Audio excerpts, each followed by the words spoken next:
Well, obviously, the elections will not be legit in any way, and the whole world knows it. Why, then, is this stage the absurd? What is Putin expecting of all that, do you think?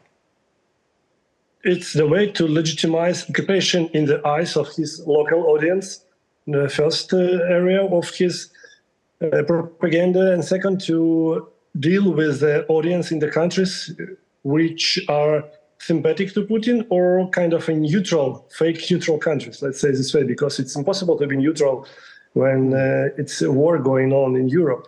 So it's a society of countries in Africa, in Latin America, which in the idea of Putin will, let's say, one more time be with the idea that everything has happened, occupation has happened, elections after this happened, so let's go forward, let's forget about everything what happened, and let's accept the new reality when this territory is now part of Russia. This is the way how Putin would like to deal with societies of these countries, and of course with his local audience, which always looking for the proof that he's a powerful leader who made what he promised and integrated these occupied territories into Russia. So do you think that he would be able to do that this time? It will be difficult because the war is ongoing, and any elections on the territories which can be attacked and shelled, it's not a legitimate election because it's not an election in normal circumstances. Plus, there is no international observers, there is no media coverage, there is no opportunity for plurality of political views on this election. So this is only the fake way to legitimize occupation. But, you know, when you keep the rules of your propaganda machine in your hands, like Putin does, it will be another topic for him to deal with public opinion in the countries I mentioned and inside Russia. Well, I believe the Russian nation, or rather say the population, will just forgive him about anything.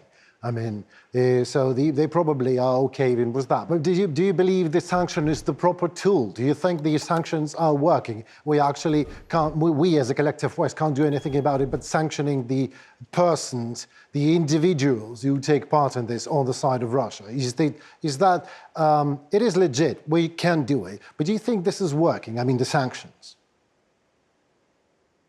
In wider sense, of course, not sanctions working good, but if it's personal sanctions, I believe all this propaganda is not happy to be banned for traveling abroad, to have all money, transactions in dollars to be banned, to have no money from abroad. It's not the way how they would like to spend the rest of their life. So maybe not today, but in a few weeks, months or years, they would feel the pressure of the sanctions, for sure. Amen to that. Putin has, well, he's the one who can change everything there. He's the owner of the country. But the nation should be responsible for that because they gave him the key to the castle for 25 years of anything. He's absolute Tsar. And it's okay for the domestic population of Russia to accept even these so-called elections. We cannot deal with public opinion in Russia, frankly speaking, because it's a country living under dictatorship, and it's a country where our voice is not heard well.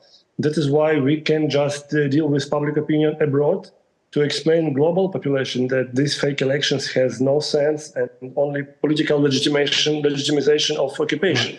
But in general, of course, what's going on in Russia, it's crimes and crimes against local citizens as well by dictator taking or seized or catched power many, many years ago. But we can only can do just to show Russians that in their interest is to stop this dictatorship, the seizure of power, because they will pay higher and higher price every year while Putin in power, to increase sanctions, to increase pressure on political and military organization of Russia, to propagandists and to all population. All Russians have to feel this pressure, as it happened in Soviet Union when global democratic community increased sanctions against Soviet Union after invading into Afghanistan. Okay. Say Putin dies tomorrow. Do you believe that anything will change in Russia? I think a lot of things will be changed, of course. Not immediately, but it will take some transformation period.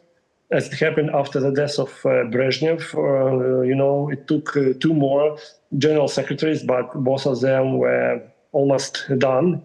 And after this, perestroika started. So in the case of Putin's death, I believe it's going to be like transitional government for a few weeks, years, months, I don't know. And then there is a good chance to reestablish Russia as a country which can be viewed as a successor of Russian dictatorship, able to pay and necessary to pay all compensation to Ukraine, but then taking another path of development. I believe they one day will try to join democratic path of development, but not immediately. It will be difficult, Right, because when you spend 25 years in concentration camp of Putin's dictatorship, you cannot be immediately democratic after he loses the power or died. I absolutely agree with you on that. My last question goes to you as a person, as an individual.